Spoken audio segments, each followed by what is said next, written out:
హామీ ఇచ్చారు.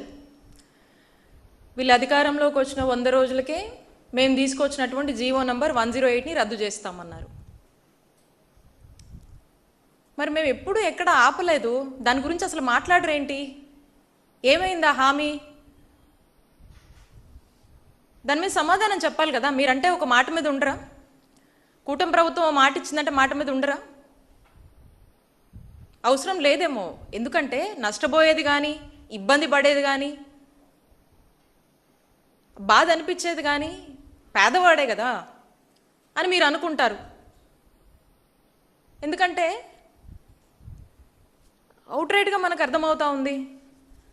108 జీవో, ఈ జీవో తీసుకొస్తే జగన్మోహన్ రెడ్డి గారిని తీసుకొచ్చినటువంటి ఈ జీవోని, జీవో విధానాన్ని ఎంత క్రిటిసైజ్ చేశారండి?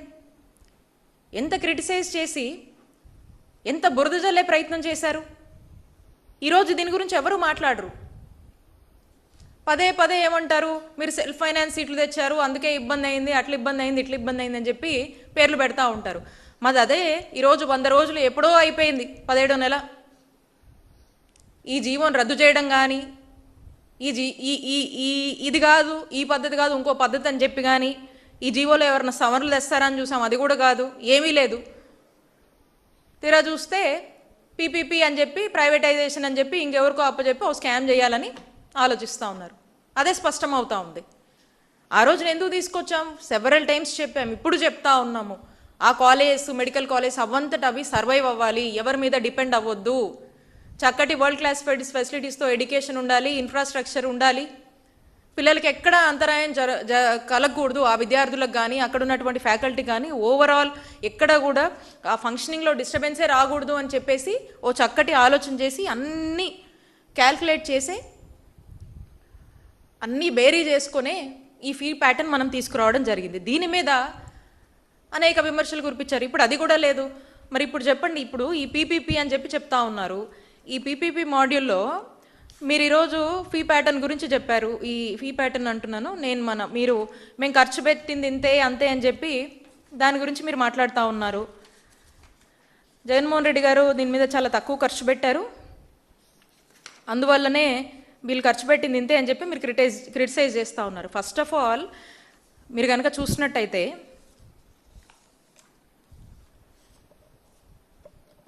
జగన్మోహన్ రెడ్డి గారి టెన్యూర్లో జగనన్న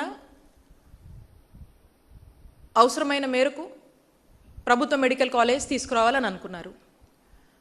దాంట్లో భాగంగా కొన్ని ఫైండ్ అవుట్ చేసి కొన్ని జిల్లాల్లో ఇక్కడ మెడికల్ కాలేజ్ వస్తే బాగుంటుంది అని చెప్పి భావించి వాటి మీద ఒక నిర్ణయం చేసి మే 31, 2021న 14 మెడికల్ కాలేజ్కి ఒకేసారి ఆ రోజు ఉన్నటువంటి కోవిడ్ పరిస్థితుల్లో వర్చువల్గా మా నాయకుడు జగన్మోహన్ రెడ్డి గారు 14 గవర్నమెంట్ మెడికల్ కాలేజ్కి శంకుస్థాపన చేయడం జరిగింది.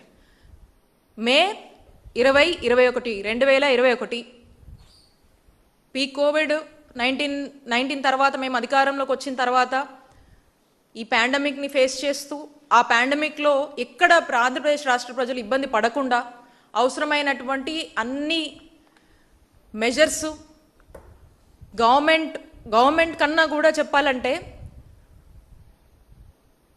ఇంకొంచెం ఎక్కువే రెస్పాన్సిబిలిటీ తీసుకొని తన కుటుంబ సభ్యులు ఎవరో ఒక బాధలో ఉంటే ఎంత బాధ్యత చూపించాలో అలా ఈ రాష్ట్రంలోని ఈ ప్రజలందరినీ కూడా నా కుటుంబ సభ్యులు అని భావించి ఎవరికో ఇది వచ్చింది మనకు అనవసరమైన అని అనుకోకుండా ఎంతో బాధ్యతగా చక్కగా జగన్మోహన్ రెడ్డి గారు చక్కటి అడ్మినిస్ట్రేషను ఇవ్వటం కానీ, చక్కగా వైద్య సేవలు ఇవ్వడం కానీ, ఎంతోమంది ప్రాణాలని రిస్క్లో ఉన్నటువంటి ఎంతోమందిని కూడా కాపాడి అన్ని విధాలుగా కూడా ప్రభుత్వంగా తను పోషించాల్సినటువంటి బాధ్యతని పోషించి ప్రజలకు అండగా ఉండి ధైర్యాన్నిచ్చి భరోసానిచ్చి అవసరమైన అన్ని అసిస్టెన్స్ని కల్పించి మరి రాష్ట్ర ప్రజల్ని కంటికి రెప్పలా కాపాడుకున్నారు జగన్మోహన్ రెడ్డి గారు ఈ కోవిడ్ టైంలో. అంత కోవిడ్ ఉన్నా, అలాంటి సిచ్యువేషన్స్ ఉన్నా కూడా ఎక్కడా కూడా తీసుకురావాలనుకున్నటువంటి ఒక ఇనిషియేటివ్ని కానీ ఒక ఆలోచనని కానీ ఎప్పుడు కూడా బ్యాక్ స్టెప్ వేయలేదు. అప్పుడు అనుకున్నాము కోవిడ్ వచ్చింది ఇట్లా అయిపోయింది, ఇప్పుడు ఇది సాధ్యమా, ఇంత ఖర్చుతో కూడింది కదా, 8,500 కోట్లు సుమారు, ఇంత ఖర్చుతో కూడింది, కానీ ఎక్కడా బ్యాక్ స్టెప్ వేయలేదు. మనం అనుకున్నాము ఇక్కడ అవసరం ఉంది, ఈ ప్రజలకు ఈ రాష్ట్రం విడిపోయిన తర్వాత టెరిషరీ కేర్ నీడ్ ఉంది, కనిపించాల్సినటువంటి బాధ్యత మన మీద ఉంది, చక్కటి వైద్య సేవలు అందించాలి, స్ట్రెంగ్తెన్ చేయాలి ఇన్స్టిట్యూషన్స్ అని చెప్పేసి మరి అడుగులు ముందుకు వేసినటువంటి విషయాలు మీ అందరికీ కూడా తెలిసినవే. ఆ తర్వాత పులివెందులు కావచ్చు, తర్వాత డిసెంబర్ 2022లో నర్సీపట్నం, ఇంకా పార్వతీపురం, ఇవన్నీ కూడా మనం ప్రారంభమయ్యాయి. అయితే ఇన్ని ఇబ్బందులు ఉన్నా కూడా ఎక్కడా కూడా బ్యాక్ స్టాబింగ్ అని కానీ బ్యాక్ స్టెప్ వేయడం కానీ ఇవేవి కూడా చేయలేదు. చాలా ట్రాన్స్పరెంట్గా, అంటే మీరు గమనిస్తే లాస్ట్ 2.5 సంవత్సరాలు వార్ ఫుటింగ్ బేసిస్లో పనులు నడిచి 2023లో మనము 5 కాలేజీలు దీనికి సంబంధించి స్వయంగా విజయనగరం నుంచి జగన్మోహన్ రెడ్డి గారి చేతుల మీదుగా ఈ 5 కాలేజీలని ఒకేసారి ప్రారంభించుకున్నటువంటి గొప్ప చరిత్ర జగన్మోహన్ రెడ్డి గారికే దక్కింది. ఎందుకంటే ఇందాక చెప్పాను కదా, 1923 నుంచి 100 సంవత్సరాల్లో ఒకే రోజున 5 గవర్నమెంట్ మెడికల్ కాలేజీలు స్టార్ట్ చేసినటువంటి ఘనత జగన్మోహన్ రెడ్డి గారికి దక్కుతుంది. This is a history. అంతటి మాన్యుమెంటల్ అచీవ్మెంట్ జగన్మోహన్ రెడ్డి గారు ఈ రాష్ట్రంలో ప్రజల్ని కాపాడేందుకు ఒక నిర్ణయం చేసి, ఒక ఆలోచన చేసి, ఒక ఆలోచనకు శ్రీకారం చుట్టి అడుగులు ముందుకు వేశారు. అండ్ నెక్స్ట్ ఫేజ్కి ఇంకొక 5 కాలేజెస్ అనుకున్నాము. మేము దిగిపోయే నాటికి మేము పెట్టినటువంటి బెస్ట్ ఎఫర్ట్స్, మేము చేసినటువంటి దాదాపుగా more than 50% of the recruitments మేము చేశాము. And major works next second ఫేజ్లో మేము అనుకున్నటువంటి 5 మెడికల్ కాలేజ్కి సంబంధించి అన్ని రకాల పనులు కానీ, ఇన్ఫ్రాస్ట్రక్చర్ విషయంలో కానీ, సివిల్ వర్క్స్లో కానీ అన్నిట్లో కూడా మేమున్నంత వరకు మేము బాగా అటెన్షన్ పే చేసి పాడేరు, మార్కాపురం, మదనపల్లి, పులివెందుల, ఆదోనికి సంబంధించి బెస్ట్ ఎఫర్ట్స్ మేము పెట్టాము. తర్వాత అన్ఫార్చునేట్లీ మేము ఓడిపోయాము. ఆ తర్వాత కూటమి ప్రభుత్వం అధికారంలోకి వచ్చింది. చంద్రబాబు నాయుడు గారు వారు పూర్తి స్థాయిలో కూడా దీని మీద బాధ్యత తీసుకొని ఆ కొద్దిపాటి ఎఫర్ట్స్ పెట్టుంటే ఖచ్చితంగా మదనపల్లి కావచ్చు, ఆదోని కావచ్చు, మార్కాపురం కావచ్చు, పాడేరుకి 50 సీట్లు వచ్చినాయి. దాన్ని కూడా ఇంకొంచెం ఫోకస్ చేస్తుంటే 150 సీట్లు అక్కడ వచ్చేవి. అలాగే పులివెందుల వచ్చినటువంటి సీట్లు మాకు వద్దని లెటర్ రాశారు. చక్కగా పులివెందులు కూడా 150 సీట్లతో అది ఫంక్షనింగ్ వచ్చేసి చక్కగా ఫంక్షన్ అయ్యేవి. మరి సెకండ్ ఫేజ్లో ఇవన్నీ ప్రారంభమయ్యి కొనసాగాల్సినటువంటి పరిస్థితిలో ఉన్నటువంటి ఈ కాలేజీలన్నీ కూడా వీళ్ళు పెట్టాల్సినటువంటి ఏ ఎఫర్ట్స్ పెట్టకుండా, పైగా మా మీద ఏవేవో నిందులేసి ఫండ్స్ మీద అట్లా ఇట్లా అని చెప్పి ఒక ఫేక్ ప్రచారం చంద్రబాబు నాయుడు గారు, కూటమి ప్రభుత్వం చేస్తున్నారు. దీని మీద అనేక గ్రాఫిక్స్, ఎక్కడ లేని మాటలు, ఎక్కడ అవకాశం దొరుకుతుంది ఏది పెట్టి వీళ్ళని ఏదో ఒకటి వీళ్ళని ఎలా ప్రజల్లో ఒక ఫాల్స్ నోషన్ క్రియేట్ చేయాలి జగన్మోహన్ రెడ్డి గారి మీద, వైఎస్ఆర్ కాంగ్రెస్ పార్టీ మీద అని చెప్పేసి ఎత్తుక్కుంటా ఉన్నారు. ఫేక్ ప్రచారాలు మీరు చేస్తూ ఉన్నారు, ఫేక్ గ్రాఫిక్స్ మీరే వేస్తూ ఉన్నారు. ఎందుకంటే మీరు డిఫెన్స్లో పడ్డారనేటువంటి విషయం మీకు తెలుసు. బట్ అయినా ఎక్కడా కనపడకుండా స్టిల్ మీరు చేస్తుందే కరెక్ట్ అన్నట్టుగా, మేము చేసినటువంటి ఆలోచనలు తప్పన్నట్టుగా ప్రొజెక్ట్ చేసే దాని మీద మీ కాన్సన్ట్రేషన్ ఉంది. కానీ ప్రజలకు ఏది మేలు జరుగుతుంది, ప్రజలకు ఏం కావాలి, నీడ్ ఆఫ్ ద అవర్, ప్రజల డిమాండ్ ఏంటి అనేది చంద్రబాబు నాయుడు గారు కానీ కూటమి ప్రభుత్వాన్ని కానీ ఏ మాత్రం కూడా పట్టట్లేదు. It's very clear.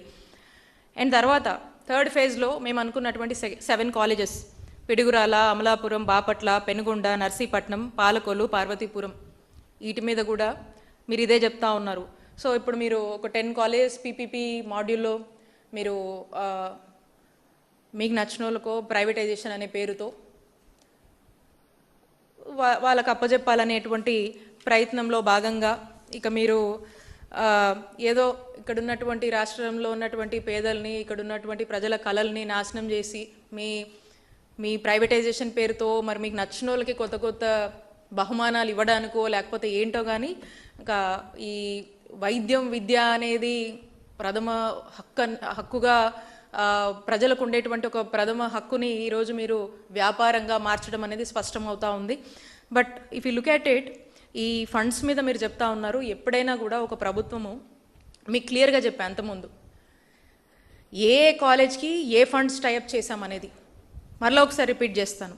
మేము స్టార్ట్ చేసినటువంటి 5 medical college first phase Vizianagaram నాబార్డ్తో టైఅప్ చేసాము 500 crores. Rajahmundry government of India special అసిస్టెన్స్కి 475 crores. ఏలూరుకి government of India special assistance కింద 525 crores. Machilipatnam centrally sponsored scheme కింద 550 crores. నంద్యాలవి government of India special assistance కింద 475 crores. అండ్ సెకండ్ ఫేజ్ సంబంధించినటువంటి కాలేజ్ పాడేరుకు సంబంధించి సెంట్రలీ స్పాన్సర్డ్ స్కీమ్ కింద 500 crores. మార్కాపురానికి నాబార్డ్తో టైఅప్ చేశాం 475 crores. మదనపల్లికి నాబార్డ్తో 475 crores టైఅప్ చేశాం. పులివెందల నాబార్డ్తో 500 crores టైఅప్ చేశాం. ఆదోనికి నాబార్డ్తో 475 crores టైఅప్ చేశాం. అండ్ థర్డ్ ఫేజ్లో ఉన్నటువంటి కాలేజెస్ పిడుగురాళ్ళకి సెంట్రల్ స్పాన్సర్డ్ స్కీమ్ కింద 500 crores టైఅప్ చేయడం జరిగింది. అమలాపురంకి నాబార్డ్తో 475 crores టైఅప్ అయింది. బాపట్లకి నాబార్డ్తో 505 crores టైఅప్ అయింది. పెనుగొండకి నాబార్డ్తో 475 crores టైఅప్ అయింది. నర్సీపట్నంలో నాబార్డ్కి 500 crores టైఅప్ అయింది. పాలకొల్లు నాబార్డ్తో 475 crores, పార్వతీపురం నాబార్డ్తో 600 crores. అన్ని కాలేజెస్ చూసుకుంటే ఖచ్చితంగా అన్ని కూడా సుమారు 50 ఎకరాలు అండ్ 50 ఎకరాల పైన ఇటు యొక్క ల్యాండ్ ఉంటుంది. టోటల్గా 8,480 కోట్లు. ఈ ప్లాన్ వేసుకొని దీని దగ్గర స్టెప్స్ వేసుకున్నాను. నాబార్డ్ అంటే ఎట్లా ఇస్తుందండి లోను? ఎవరు కట్టాలి ఆ లోను? తెలీదా? నాబార్డ్ లోన్ ఎవరు కట్టాలి? రాష్ట్ర ప్రభుత్వం కాదా కట్టేది? ఎవరిని చూసి ఇస్తుంది లోన్? నాబార్డు రాష్ట్ర ప్రభుత్వాన్నే కదా. ఆ బాధ్యత ఎవరిది? ముఖ్యమంత్రిదే కదా. ఆ రోజు మా నాయకుడు మా ముఖ్యమంత్రి అయినటువంటి జగన్మోహన్ రెడ్డి గారిది కదా బాధ్యత. ఈరోజు మాట్లాడతారే ఇంతే కట్టారు అంతే కట్టారని. మాకు తెలుసు, మాకు ఒక ఆలోచన ఉంది, ఒక ప్లానింగ్ ఉంది, ఒక యాక్షన్ ప్లాన్ ఫేజ్డ్ మేనర్గా 3 phases కింద మేము వేసుకున్నామండి. ఇది యాక్షన్ ప్లాన్ మీకు కూడా అవైలబుల్గా ఉంది. ఇది యాజ్ ఇట్ ఈజ్గా మీరు ఇంప్లిమెంట్ చేస్తుంటే ఖచ్చితంగా అందరు అప్రిషియేట్ చేసేవాళ్ళు.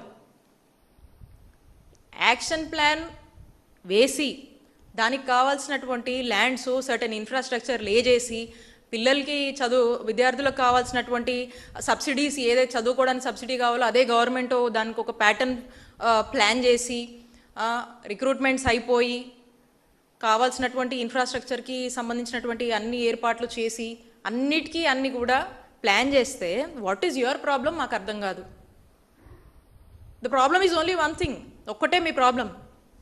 Only thing the fame and name belongs to Sri Y.S. Jaganmohan Reddy garu. This is your problem. This is it. ఇదే మీ ప్రాబ్లం. ఈ name fame reputation Jaganmohan Reddy గారికి వస్తాయి కాబట్టి ఇది ఏం చేసినా ఎంత చేసినా the credit goes to Jaganmohan Reddy గారు కాబట్టి you do not want to do this. You don't want to do this. You don't want to complete this and you don't even want to bother about this. That's the reason you have chosen an option of privatisation. ఇది ఇలా ఉండగా funds చెప్పాను, funds ఎలా tie up చేశాము, responsibilities ఏంటో చెప్పాను, ఎప్పటికెప్పుడు అవుతుందో చెప్పాను. ఎప్పటికెప్పుడు ఎంత అవసరం అవుతుందో రాష్ట్ర ప్రభుత్వంగా ఒక్కసారి పెట్టరు కదండి. ఫర్ ఎగ్జాంపుల్ మనం తీసుకుంటే మనకు రాష్ట్రం విడిపోయినప్పుడు విభజన చట్టంలో భాగంగా మనకు హక్కుగా మనకేంటి ఎయిమ్స్ని ఇచ్చారు మన రాష్ట్రానికి. ఎయిమ్స్ని ఇచ్చినప్పుడు ఎయిమ్స్ ఒక రోజులో అయిపోయిందండి? ఇవ్వగానే అయిపోయిందా? ఎయిమ్స్ ఇచ్చిన తర్వాత ఎలా నడిపారు క్లాసెస్? సిద్ధార్థ మెడికల్ కాలేజ్లో క్లాసులు నడిపారు. ఇప్పుడు ఆల్మోస్ట్ 10 years. ఇప్పుడు కూడా మొన్న ఈ మధ్య ఏదో కొద్దిగా ఓపెనింగ్స్ అయినాయి, ఆ మధ్య కొన్ని అయినాయి, ఇంకా అవ్వాల్సినవి ఉన్నాయి, ఇంకా కొన్ని వాళ్ళ ఇబ్బందులు వాళ్ళకు ఉన్నాయి, నడుస్తూ ఉన్నాయి. 10 ఏళ్ళు అయింది సిద్ధార్థ మెడికల్ కాలేజీలో నడిపారు. వీళ్ళకు అర్థం కాక మాట్లాడతారా, తెలిసి మాట్లాడతారా, తెలియక మాట్లాడతారా, చెయ్యొద్దు కాబట్టి ఇలాంటి మాటలు మాట్లాడతారా అనేది ఒకసారి వాళ్ళే ఆలోచించాలి. ఉదాహరణకు నేను చెప్పాను. సో కాబట్టి ఎప్పుడు ఎంత కావాలి, ఎంత డబ్బులు అవసరం అవుతుంది, ఏ ఫేజ్ని ఎలా మనం ముందుకు తీసుకోవాలి, ఏది మన ప్రయారిటీ ఏంటనేది దాన్ని బట్టే డబ్బులు అడ్జస్ట్మెంట్ కానీ ఇంకోటి కానీ మనం ప్లాన్ చేసుకుంటాం. We are very clear. All types have been reading. నేను చదివాను అన్ని టైప్స్. జగన్మోహన్ రెడ్డి గారు ఎలా ప్లాన్ చేశారు, ఏ ఫేజెస్లో ఎలా ప్లాన్ చేసుకున్నామో చెప్పాము. అయినా కూడా మీరు ఈ పని చేయొద్దు అనుకుంటున్నారు కాబట్టి మీరు ఏదో నిందలేసేటువంటి ప్రయత్నం చేస్తున్నారు. ప్రజలు అన్నీ గమనిస్తున్నారు. అండ్ మోర్ ఓవర్ ఇక ఏదో ఈ ప్రైవేటు మెడికల్ సీట్స్ అన్నిటిని కూడా కలిపేసి మొత్తం అన్నీ మేము తెచ్చాము, మా టైంలో వచ్చింది మేము తెచ్చాము, అది ఇదని చెప్పి మాట్లాడుతూ ఉన్నారు. ఒకసారి